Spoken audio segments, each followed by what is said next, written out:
Today we're going to talk about a lot of different things, analyzing your business, et cetera, et cetera, et cetera. We've got a very special guest. His name is Richard Capalbo.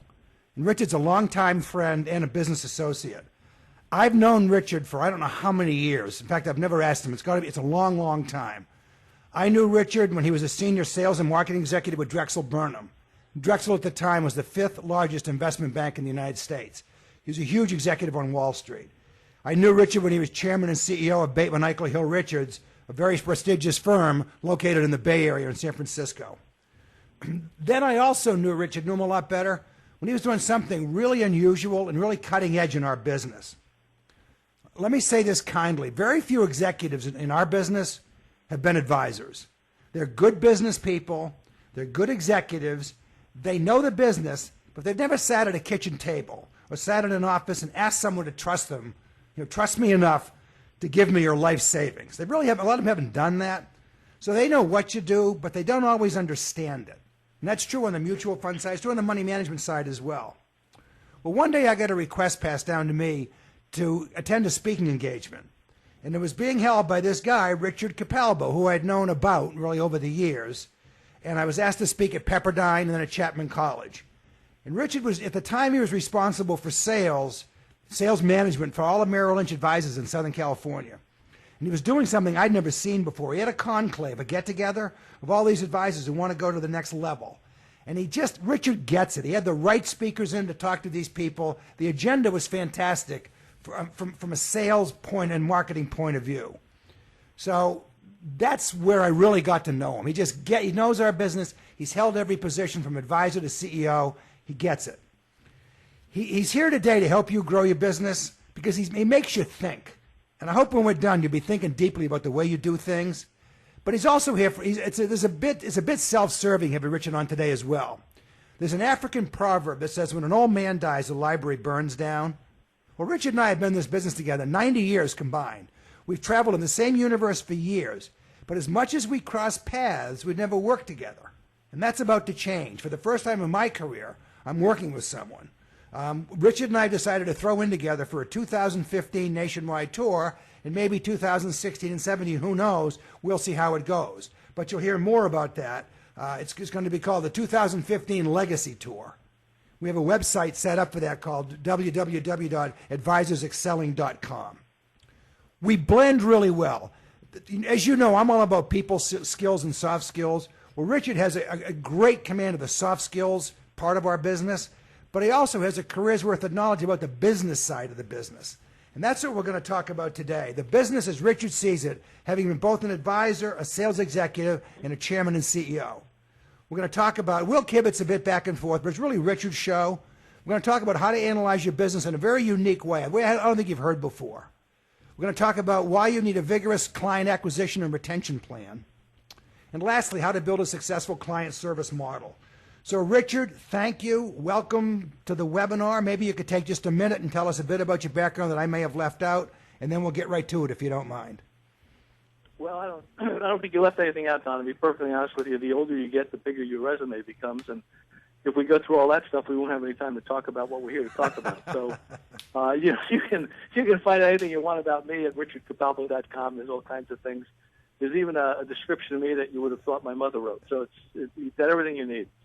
What I want to do today, though, is tell you that Don and I, when we got together, we said, we've got so many things that we've been doing all our lives, and we'd really like to save them. And so what we did about a month ago or 2 months ago, we went into a studio in Southern California, and we recorded 15 segments on what we think are the most important things that will allow you to excel in the securities industry. And those segments are now a 4-CD package that'll be available sometime next week. But I'm really happy to be here. I'm really happy to be talking with you. And Don, what do we want to talk about? Well, let's start with how to analyze your business in a truly unique way. That's one of the things we talked about in Palm Springs. And one of the things, I know clients forget it, and sometimes advisors do. Advisors are running a for-profit business. And we're all nice guys, nice gals. We all want to be helpful. We also got a bottom line, Richard. And you have a way of looking at that I really do think is unique, if you recall that conversation. Well, one of the things that you have to understand is that if you're a financial advisor and you've got, $50 million of assets under management, you're running a $50 million business. If If you had $100 million under management, you're running a $100 million business. And if you're running a $50 million business, you wouldn't run a business like that without spending some time analyzing. So very, very early in my career, I started working on these numbers, and I started looking very, very seriously at what basically caused the business of a financial advisor to go up or down. And when I did that, I realized that there is a very, very interesting distribution of accounts that exists. And I think Don may have prepared a slide that you can look at. I really can't see the screen right now. Yeah, it's up now, Richard. The numbers are up. Okay, so there's 6 numbers there, and I think those 6 numbers are the key to understanding the business. And the first 2, as you see, there's 1880, there's 2216, and there's 64.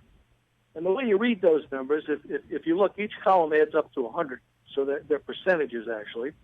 And if you read them this way: 18% of your clients do 80% of your business.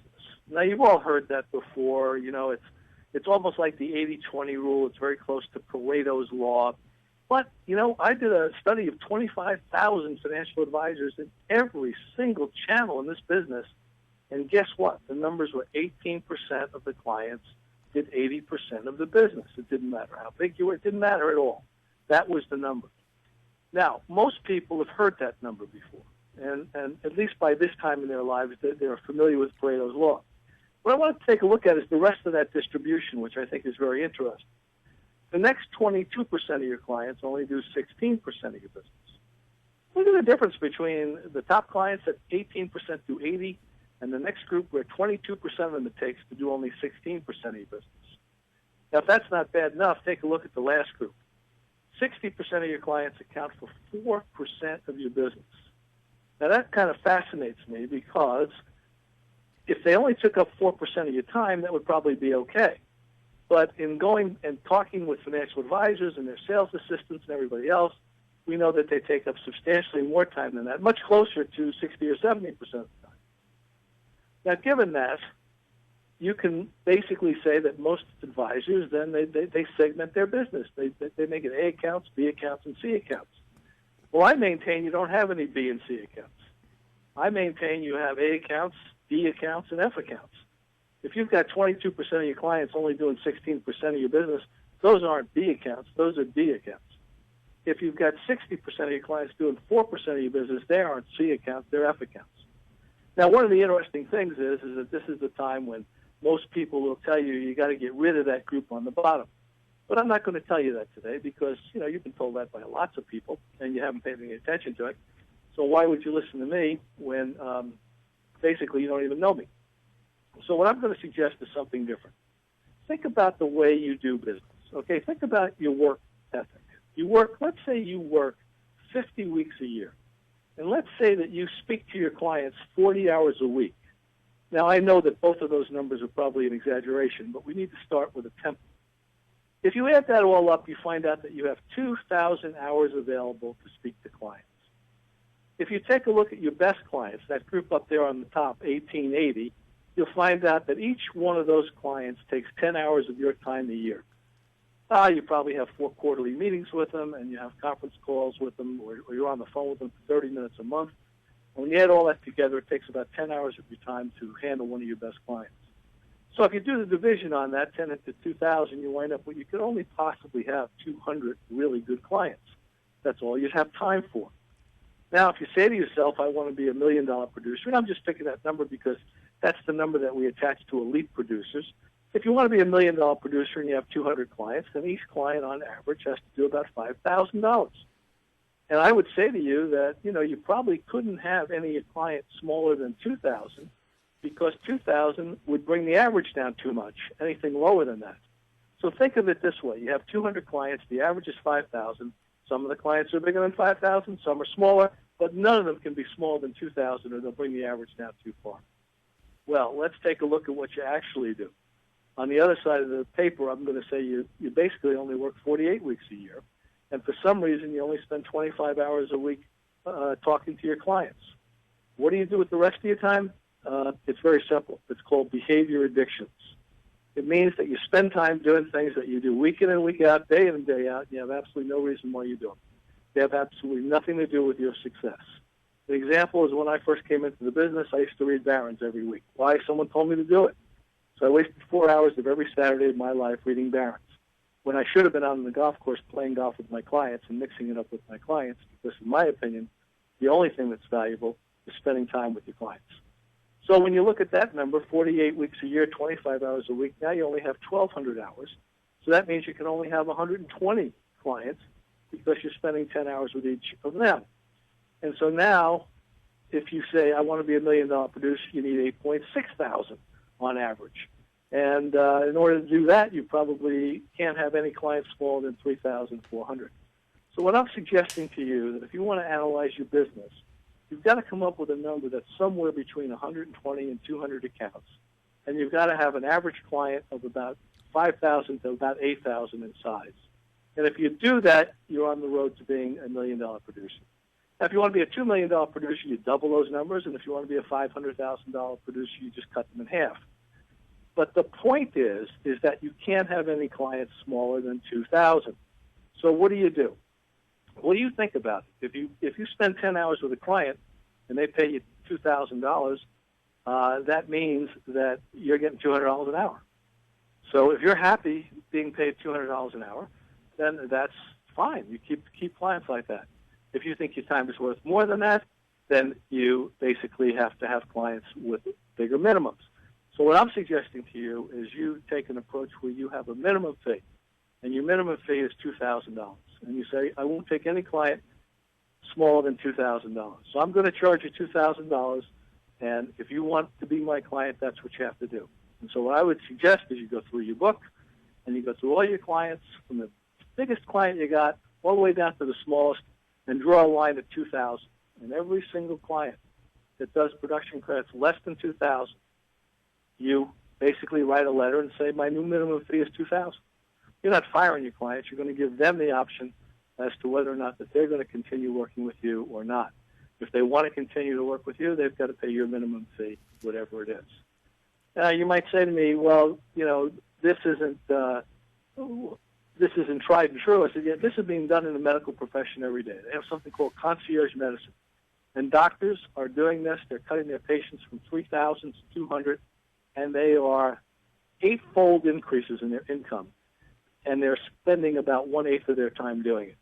So all I can tell you is that if you really think you're in a business that's a $50, $100 million business, you really have to analyze it. And I think the way to analyze it is along the lines of what I've told you. Richard, do you remember you talked to me about your doctor who asked you about a business model? Yeah, well, the example, what actually got me started on this was I have a physician, and that physician came to me, and he asked for my help. He knew I was in the financial service business, and he said, Richard, I need your help. He said, I would like you to help me with my business. He said, my son is going to graduate school, actually going to high school next year, prep school, and I got to send him to a private school, and I can't afford to send him. I said, well, how much is the school? He said, $10,000 a year. And I said, Guy, how could you possibly not be able to afford that? I said, you're the best diagnostician in the whole San Gabriel Valley of California. If you don't know California, that's kind of like Hollywood all the way down to Pasadena. And a doctor of that caliber should be making a lot of money. So he said, well, Richard, you don't understand. I only made $90,000. I said, what do you mean? I said, how many patients do you have? He said, I have 3,000 patients. And I said to him, what are you doing? You charging them a nickel a piece or something? And he looked at me and he says, you just don't understand how the insurance and Medicare and all that stuff works. He said, when I charge you $800 for a physical, I got paid $60 from your insurance company. We have an agreement that we have to reduce our prices like that. So I said to him, well, you've got a bad model. So I said, well, here's what I want you to do. I want you to write a letter to your 3,000 patients. I should say your ex-patients and thank them for their past patronage. And in that letter, I want you to tell them that they've got to give you $4,000 a year, $4,000 a year out of their own pocket, plus their insurance. But you're going to give them something really great in return. You're only going to have 200 clients, and they'll never wait again in your waiting room. And you'll make house calls, and you'll do this, and you'll do that, and you'll do other things. And I want you to send them that letter and say that the first 200 that sign up are going to be your 200 patients, and that's all you're going to take. Well, he thought about it. He hemmed and hawed, and he took my $4,000 number and he dropped it down to $3,000. And then he said to me, oh, I can't send the letter out to everybody. I'm only going to send it out to my patients whose last names begin with A through D, because this way, if it doesn't work, I'll have the rest of the alphabet. And I mean, I argued with him, but ultimately I said, it's your practice, do what you want. So he sends out the letter to all his clients whose last names began with A through D, basically telling them about the new program that he was now charging $3,000 for, plus they still had to give him all their insurance. Well, guess what? A through D, that was 650 clients, 650 patients. 117 of them signed up for the new program. I mean, he was more than halfway there, and he hadn't even gotten to E yet. And so that year, his income went from $90,000 to $550,000. Last year, he made $880,000, and he's got 230 clients. And the reason he's over 200 is he didn't know how to say no to people, because basically he got so many referrals because people heard about this kind of service and they wanted that kind of service. And the interesting thing was the average age of the client who signed up for this was 77 years old, which was much higher than I ever thought. So I said to myself, if they can do that in medicine, why can't we do it in the financial service industry? So if you have 2,000 clients, why do you have 2,000 clients? Why do you have 1,000 clients? Why do you have 500 clients? You really only need 200 or 150, as long as you're charging them enough. And then this way you can really create a service model for these clients that'll be spectacular. You know, Richard, I know you were involved. I'm just going to kibitz for a minute, and then you can add on or correct me or whatever about Supernova. There's a book, a lot of you heard me talk about this book called Supernova Advisor by Rob Knapp, K-N-A-P-P. And Richard was involved in it, so I'm sort of taking license here. But I just want to make a point. Merrill came to the conclusion back in the 90s that clients want more than just profits and losses. They want relationships. And they were losing accounts to the LPLs of the world and the FSCs. So in order to create relationships, to make a long story short, a program evolved called Supernova. And Merrill said to the advisors in the program, you can have a maximum number of accounts, a minimum account size. If you want to make more money, raise your minimum. And one of the central figures was a guy named George Kemp in Indiana, who I met George after that and got to know him. George, really to kick that book off, the reason behind the book, I guess, George had been with Merrill Lynch 6 years at that point. I'm making these numbers up, but they're pretty close. Was doing about 400,000 gross, had 630 clients. But driving to work one day, he said, I don't want to be on this Merrill Lynch train of opening new accounts every month and gathering assets. I want to be a financial consultant. That's what I signed up to be, and I can't do it. Well, he looked at his book, and it was information, as Richard's saying, that Merrill didn't have. And he drilled down and he found out exactly what Richard said. Merrill had three criteria to become a big account. So much in production, so much in commissions, account size, or potential. George made up 8 more screens. Does the person like the way I do business? Does he like me? Do I like him or her? What are my hard costs? What are my soft costs? In the end, he had all these screens. He created 11 total screens, 3 of Merrill's, 8 of his. He sifted his 630 clients through the screens, and only a couple dozen fell out the bottom. He ended up giving up 90% of his clients, only 9% of his revenue.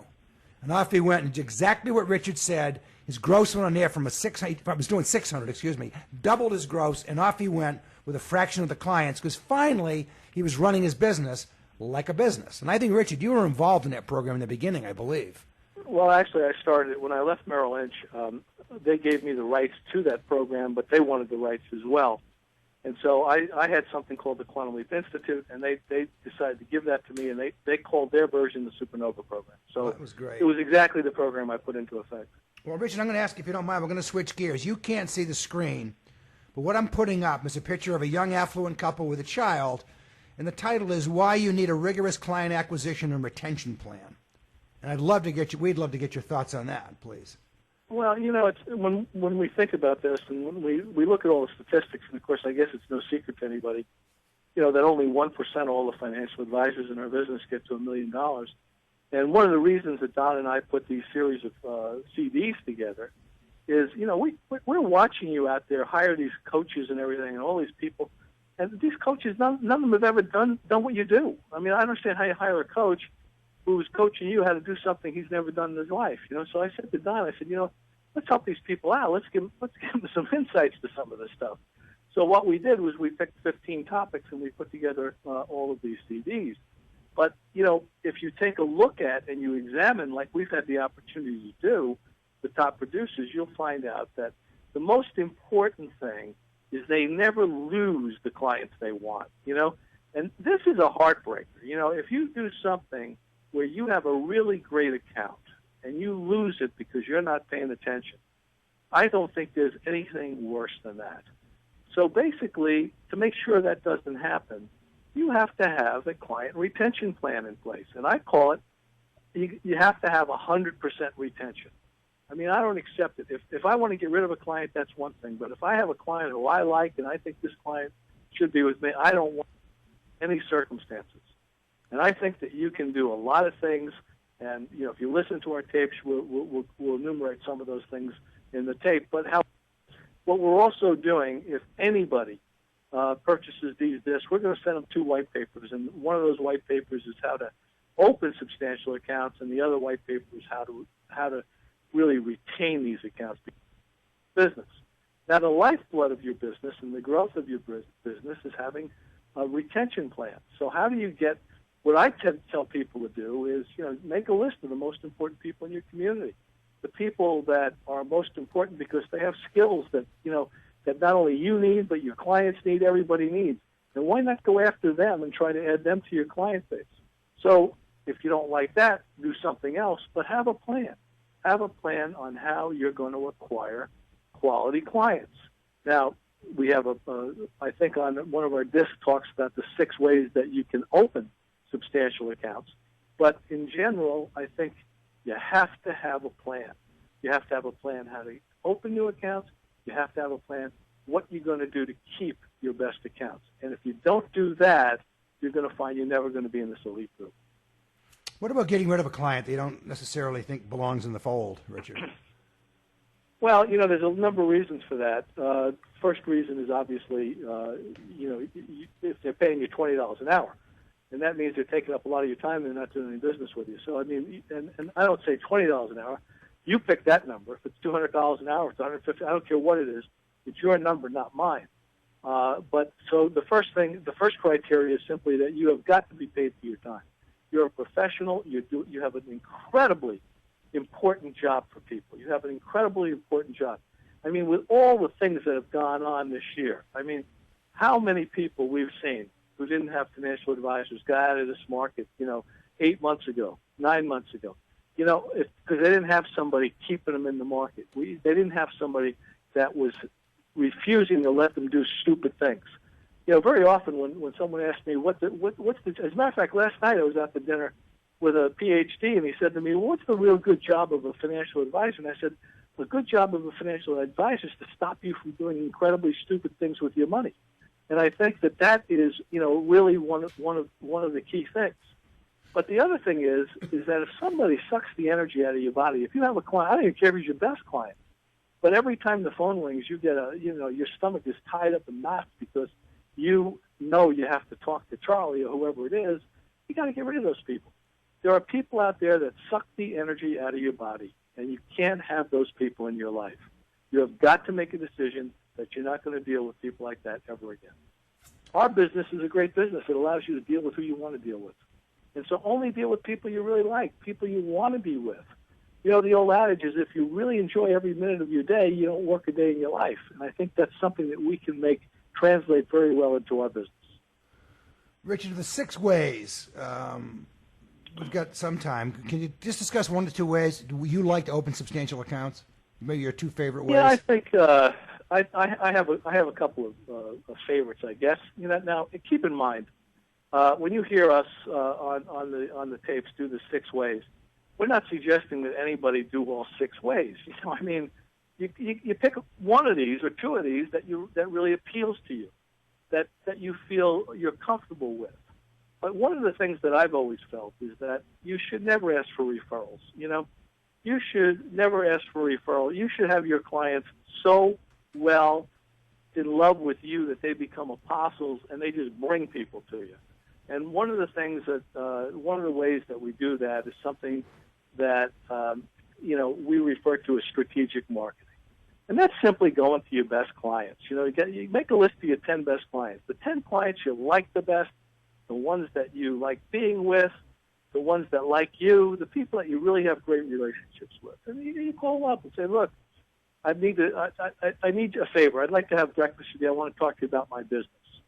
And when they get there, the first thing that you say to them is, I've come to the conclusion that doing business with people like you is really all I want to do. And I'm going to change my whole business model, and I only want to do business with people like you. Do you think that's a good idea?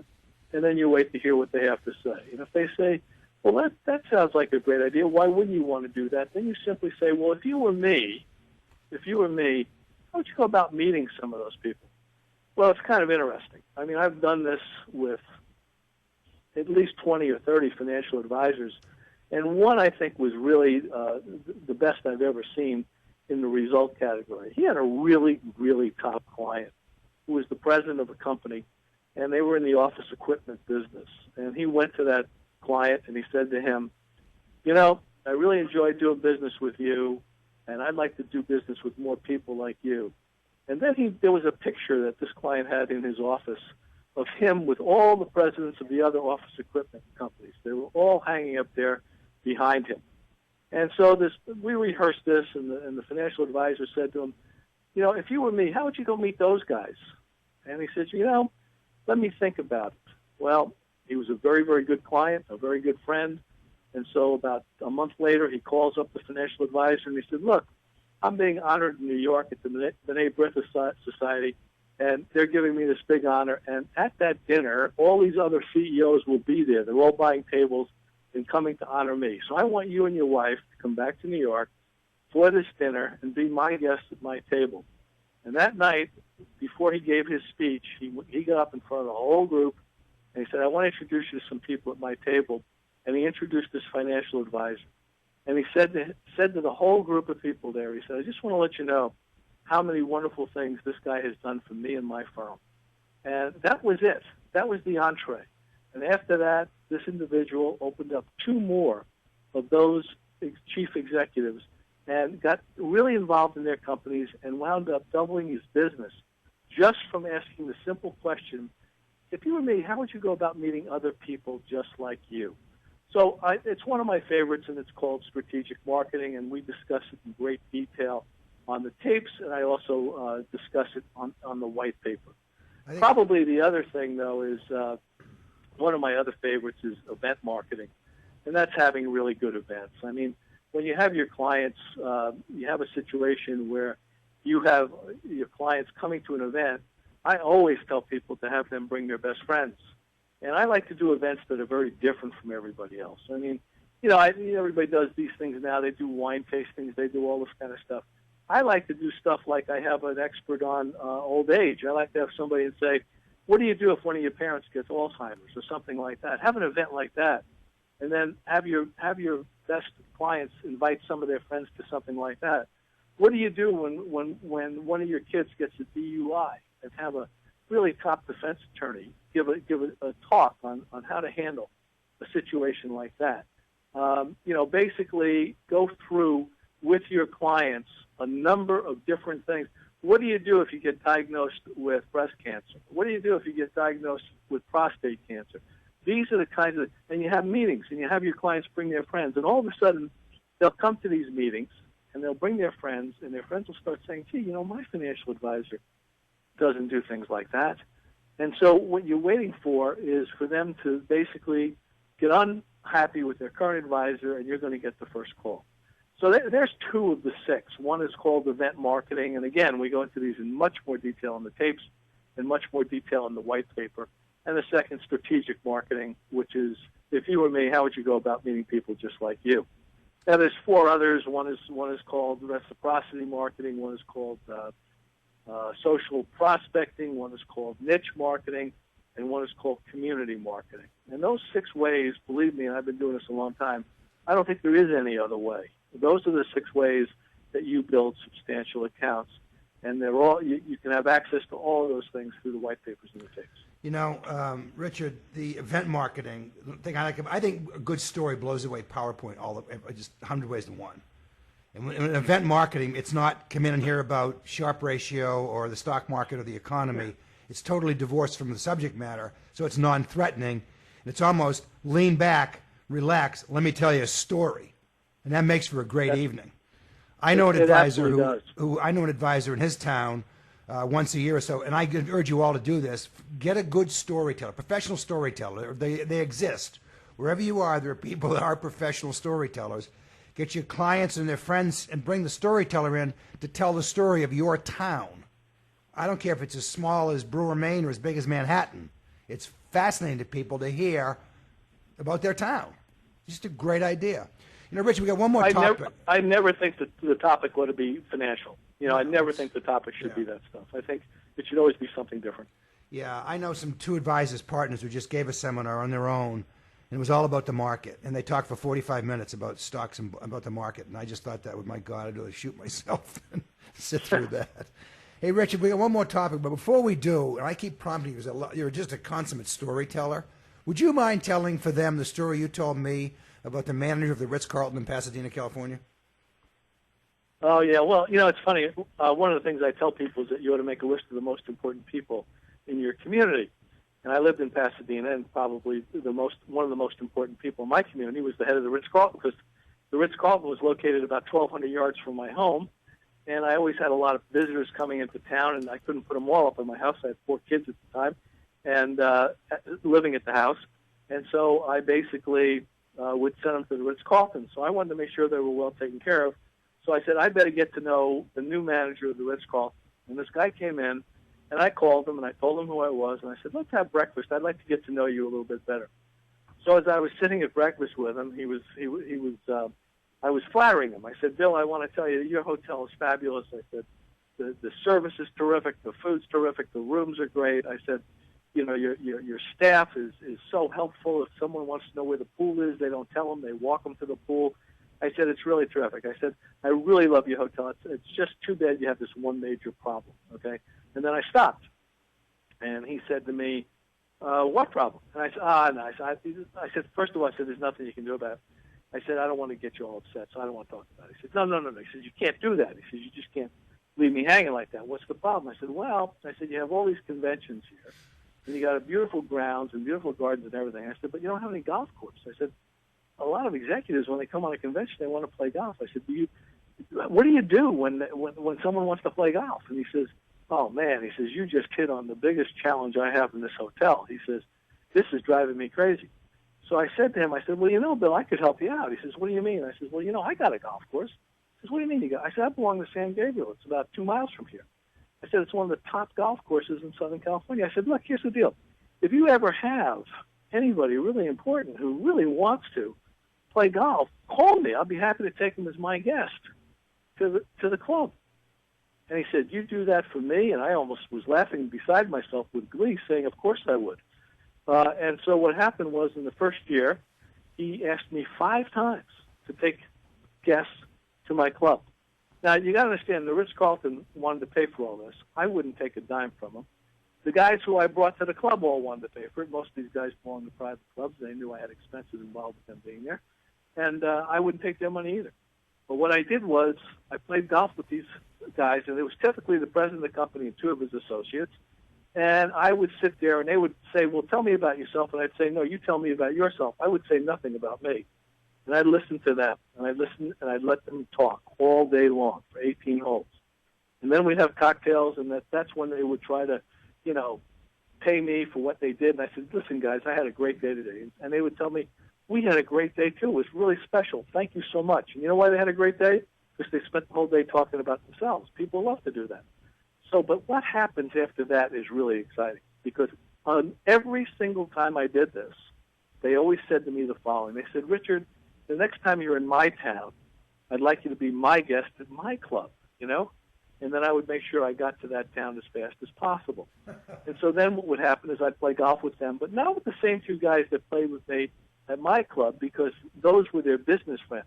I play with their best friends. And so now, instead of meeting 3 people, I met 5 people. And these were all of the caliber of being the CEOs of companies and things of that nature. It is how many of you have a fabulous hotel in your area that doesn't have a golf course and who would love to have the opportunity to have you do it? It's an incredibly important thing. I met 30, 40, 50 very important people just by doing that. You can open accounts all day long with that kind of a program. That's great. If you got the energy, we got 10 more minutes and one more topic.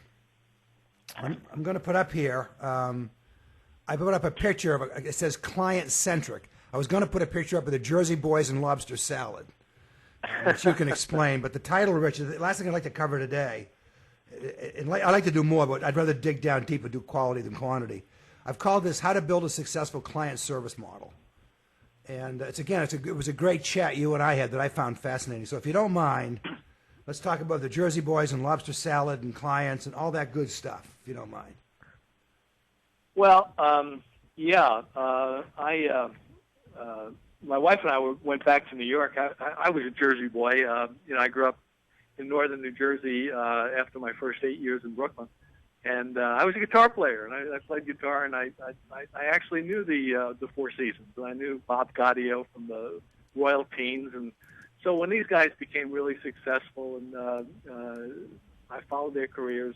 And when Jersey Boys came, I said to my wife, I said, let's go back to New York to see this play. It's got to be fun. It's going to be nostalgic for me and so on. So we were back there, and we went to the theater, and it was one of those nights where it was an early curtain. I think it was at 7:30, or maybe it was even 7 o'clock. I don't remember. And we went to the show, and the show was just fun, and it was everything I expected, and nostalgic, and lots and lots of fun. And as we're walking back to the hotel, I said to my wife, I said, let's stop for a very light dinner. And it was getting kind of late, around 9:30, quarter to 10, but we hadn't had time to eat before the theater. And we walked into a restaurant which basically was now a brasserie. And this restaurant was at one time the number one restaurant in New York. And it used to be right across the street from the St. Regis Hotel. And it was in a building. And Warner Brothers bought the building. This was the only restaurant in New York at the time that was a 3-star restaurant. It had 3 Michelin stars, and no other restaurant in New York had that. And so it was called Le Côte Basque. And so we're passing Le Côte Basque Brasserie, which what happened was the owner of it was the chef, and the chef, when Warner Brothers threw him out of his space, he said, I'm done with all this. I don't want to do this 3 stars and all this. He says, I just want to serve great food. So I'm going to open up a brasserie, and he brought some of his staff with him. And that night, we walked into Le Côte Basque Brasserie, and my wife and I ordered 2 salads. I ordered a lobster salad. My wife ordered a crab salad. But we had a waiter, and the waiter was very, very interesting. The waiter had worked at the 3-star restaurant. And you could tell, he was from Alsace, and you could tell that he was very, very unhappy that he was now just a waiter at a brasserie and wasn't a waiter at a 3-star restaurant anymore. Because I guess he was one of those people who actually defined himself in terms of what he did, not in terms of who he was. And you got to be careful about that. That's something that, we can all fall into that trap, and it's a very bad trap to fall into. Anyway, he was basically telling us about the 3-star restaurant and all this, and I guess wanting us to know that that's what he did before he was there. And after I got our salads, I can tell you, how good can a salad be? But this was the best salad I've ever had in my life. The presentation was unbelievable. They took the lobster out of the shell, put the whole thing back together again, made it look like a lobster. Now, that's not too hard to do, but try doing it with a crab. And that's what they did in my wife's salad. So we had these 2 salads. They were visually gorgeous, great presentations. They tasted fantastic. The dressing was better than my grandmother's. And we looked around the rest of the restaurant, and everything people were eating looked spectacular. So I said to the waiter on the way out, I said, you ought to be really happy that you work here. I said, I can tell you that I've eaten in the best restaurants in the world, and I will tell you that I have never had food presented as well as this food was presented tonight, or did it taste as good as this particular food was. I said, you should be really happy to be there. And what he said to me really shocked me. He said to me, well, if we can't get the food right, then what the hell are we doing here? And so I was kind of shocked when he said that. And so then I started thinking about it. And it made a lot of sense. If you can't get it right, then what are you doing here? And I started to think, that's what customer service is all about. It's getting it right. If you're in the food business, then you better serve really good food with great presentations. if you're in the financial service business, you better stop your clients from selling when they shouldn't be selling. And so you got to get it right. And I just wonder how many people really truly forget how important it is to get it right. You know, it's interesting because we went to a new restaurant tonight in a town, and the food was fantastic and the service was lousy. You wouldn't recommend it because the service is lousy. Well, financial advisors have great food. If someone goes in the office and the food's great, financial plan's right, everything's right, but the service is lousy, they're not going to recommend the advisor. Everyone's catnip is referrals. The way to get referrals, of course, is be referable. And everyone knows exactly what that means. There's no secret to getting referrals. It all starts with, the only thing that separates FSC from LPL or Morgan Stanley from Wells Fargo is service. And why do people stand in line 20 minutes to get a cup of coffee from Starbucks? Because it's good. Why do women wear high-end clothing? Why do we buy expensive cars? Because they're good. People will pay for good stuff. There are people out, I'm going to tell you just real quickly. I got a call from an advisor. In fact, I'm writing a newsletter about this month. This guy, I don't think he's on the call today. He's a 20-year veteran, Richard. Very successful guy. He said, Don, I've had it with financial planning. I'm sick of the lawyers and the accountants that feed off wealthy people. I'm sick of doing estate planning. I'm sick of bringing in assets and tying them up for a few bucks. He said, I'm going back to a transactional business selling stocks, bonds, and mutual funds. I said, you got to be kidding me. Was he like a dinosaur? He said, I had so much fun doing that, and I'm not having fun doing this. I said, how are you going to compete with Scottrade and TD Ameritrade? He said, I'm going to charge more than they do, and I'm going to provide service that's extraordinary. And he said, I'm going to tell you right now, Don, there are people in Dallas, Texas, that'll pay a lot for good service that aren't looking for the cheapest deal. And I got to thinking, I'll bet you, Rich, in the history of the world, no one's ever bought something simply because the price was the lowest. They bought it because the perception of value was there. If I can do this cheaply and still get great value and great service, which isn't true. You know, sale of clothing in America is up 40% in the last 20 years, and the reason is clothing now is cheap and it falls apart. And we buy into that. We buy in. They got us right where they want us. We pay $3 for a blouse and it falls apart in 2 weeks. And we go buy another one, but it's cheap. And we all had jeans as kids that lasted forever. You could wear a pair of jeans, so you handed them down to your younger brother or younger sister. Now they fall apart. Walmart's selling them for $10, trying to convince us the quality's still there. It's not. But I think you're right. If you've got a successful client service model and the service is top drawer, if it's Four Seasons, Mercedes-Benz kind of service, it doesn't even have to be Four Seasons. It can be Nordstrom's.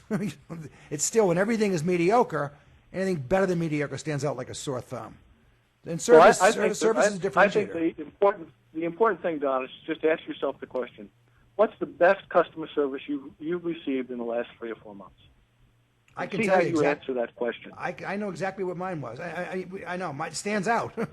I had great customer service, and it stands out. Then I want you to ask the question, what's the worst customer service you've had? And I'll bet you'll be able to give 10 more examples of that than you will of good customers. Absolutely. Absolutely. That means there's a real opportunity here. A real opportunity. Richard, service is so bad across the board, and people don't get good service, they're not surprised anymore. Something goes wrong, they almost expect it to go wrong. You know, the airline industry is a great example of improving themselves in a mediocrity. They've upped. They're in a travel business now. They're in a bus business. So, we'll give you a blanket or whatever it is. But when people land now, the best they can say about their flight, how was your flight? It was okay. I didn't lose my luggage. You got here fairly on time. No one ever says it was a spectacular flight with wonderful service. They've improved themselves totally into mediocrity. We used to laugh at Southwest. Now we say they're the best. Why? Because they take off and and land on time. So service is the differentiator. And you got to think. I mean, I think I mentioned this to everyone before, but I met an advisor in Florida. He's a $3 million producer. He keeps a tire gauge in his desk. His clients are older, widows and widowers, some in their 80s and 90s. He loves them. And before they leave his office, when they leave their office, he'll walk out to their cars. He'll check their tire pressure because he loves them. He doesn't want them to get hurt, and they love it. He goes to their homes every 6 months and sets the clocks in their cars. It doesn't have to be big, gigantic leaps in improvement. It's the little things, Richard, right, that mean a lot, that call for great service. Well, look, we've taken up enough time. I do want to take final thoughts and questions. As Richard said in the beginning, 1% of all advisors who get in the business get to the $1 million level. more startlingly, 75% of the people that pass the Series 7 test fail the business in the first 5 years. You got a hard job. It's simple, but it's hard. And there is no substitute. It's just slow and steady wins the race. But there are smart things you can do. I think Richard's a repository of smart things. So if you want to keep, we're going to do this tour in 2015. Go to advisorsexcelling.com, and you'll get the schedule as we print it, as we start booking dates. But Rebecca, do we have any questions for Richard or comments or whatever? Well, we have a very important. We have a couple of questions. One is extremely important from from Paul Hummel, who said, "So, did you win your game of solitaire?" You know what? I closed it out. It's going to go down as a loss because I closed it out because Rebecca made me close it out. So no, I had 175 wins in a row, Paul, and I had to shut that one down. I didn't know that was showing through. I won't. Next time, I'm going to have up a picture of the Wyoming landscape or something. I'll put up a picture of one of those the lions you're going to see over in Africa in the next week. Something. Hey, and we do have another question here, which is a great question too. How do I buy the CDs? And I can answer that. We will send out an email to everyone for the replay of this particular webinar, and we'll also send you some information on the CDs. And if you go to advisorsexcelling.com, you'll get some information there. And within a day or two, we should have the links to go into the store. Great. Richard, any other questions, Beck? No other questions. Richard, wait a minute. Here's one. Oh, good. How do you integrate contact software into your practice? Richard, how do you feel about that? Well, obviously we're in a high-tech world, and anything that you can do to speed it in. I tell you the truth, I don't use it. I basically are pretty old-fashioned that way, and I'm not saying that you shouldn't be doing this, but I think I'm the wrong guy to talk to you about it, because I believe that if I do something and I tell somebody about something, it's got to be something that I've actually done, and I don't use the contact software. I'll talk to whoever asked that question, Beck. I will talk to an advisor who uses it. I know a couple people use it. I'm thinking of Nate Berglund, Rebecca. We'll talk to Nate. We'll get an answer. We'll post an answer very shortly. I'll get 2 or 3 advisors to say how they do it. If you keep track of that question, we'll get a hold of Nate and some other people, and we'll put up an answer. Because I don't want to answer, but I can't do it now. Okay. Anything else? Let's see. Here's another one. I can't read it all okay. Here we go. What are the most important elements that set apart beginning financial advisors that succeed versus the ones that quit or fail? Well, I think, Don, this is your side. I love it, the way you talk about this. When I first met Don Connelly, I think someone asked him, what should I do every? He said, get on call somebody. And I think that the starting point was, almost everything I tell you to do about getting rid of clients and everything doesn't apply to the beginning 6 months of your business, okay? You basically want to talk to everybody you can possibly talk to. You want to practice. You want to really do things. You want to open up lousy accounts in the first 6 months. You do all that stuff. I said, you just want to get in the habit of talking to as many people as you can. I heard a great story the other day where an insurance salesman started driving for Uber, and he drives 3 nights a week for Uber. And what he does is he tells everybody he's an insurance salesman, and almost every single time he gets at least one client that says, "Boy, I'd love for you to take a look at my insurance. I don't know what's going on with this healthcare thing and what have you." And he's been using his driving at Uber to make a few extra bucks, but more importantly, to meet clients. Well, I'll tell you how I'd answer that question. I think advisors fail because they don't see enough people. And I'm not a psychiatrist. I can't fix what your mother broke, obviously. But I think if we ask ourselves, why don't advisors see enough people? I don't think it's laziness. The other ones have goals and plans, all the right stuff we know. But they also, the ones that don't see enough people, in my opinion, don't think they're worth the money. It's their self-worth is suffering. And I see so many advisors, they work their fingers to the bone. They work 100 hours a week because they think what they do is not good enough. And so I don't think they feel good about themselves is my answer. And the way to feel good about yourself is to have a plan, have goals, hit your daily goals, but also have a way to measure yourself. We all know we should stand apart from the crowd. But if you gotta tell me right now what you do that your top 30 competitors don't do. What is that one thing you do that I can't get anywhere else in your town?